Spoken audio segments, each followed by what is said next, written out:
एक आंबुलेंस रे संपर्क माने रोगी को मेडिकल नहीं जाउथिले हेले बाटरे आंबुलेंस टी भारसाम्य हराई एक ट्रक पछपटे पिटी होई जाइथिला।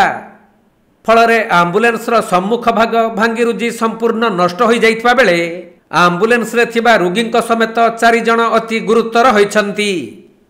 मिलिथिबा सूचना अनुसार राउरकेला अंचलर जणे रोगी को तांको संपर्क माने आंबुलेंस जुगे भुवनेश्वर एक मेडिकल को नेउथिले।